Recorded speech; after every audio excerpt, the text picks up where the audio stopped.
they've all been tested and the data entered into law enforcement databases. Now a Georgia lawmaker wants to make sure that thousands of rape kits that once sat idle across the state are preserved. State Representative Scott Holcomb filed the legislation to require law enforcement agencies to hold on to sexual assault kits for at least 50 years. As Fox 5's Claire Sims reports now from the state capitol, Holcomb says that it'll help make sure that evidence is available when it's needed.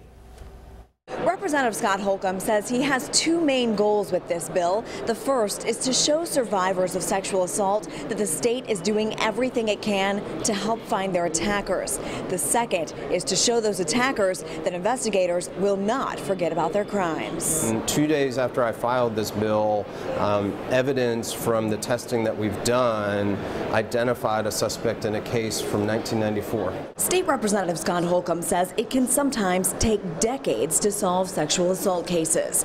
That's one of the reasons behind House Bill 282, which would require law enforcement agencies to preserve sexual assault evidence kits for at least 50 years. The current law only requires they hold on to those kits for 10 years. This measure comes 3 years after lawmakers approved legislation that led to the testing of more than 3,000 previously warehoused rape kits from across the state. This is exclusive video from the GBI vault where those kits were collected and sent off for private lab testing.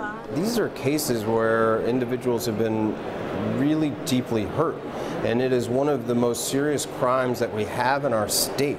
So I have a hard time understanding any argument that wouldn't be supportive of finding a way to hold on to this evidence. So far, the testing has led to more than 300 hits in the national DNA database known as CODIS. But Holcomb says holding on to these kits will ensure that prosecutors have the evidence they need to go to court if and when other matches are made. It sends a very strong message to predators that we are going to keep and preserve this evidence, and we are going to keep working the cases no matter how long it takes. The bill was scheduled for a subcommittee hearing this afternoon. Holcomb hopes it will be on the House floor for a full vote sometime early next week. At the state capitol, Claire Sims, Fox 5 News.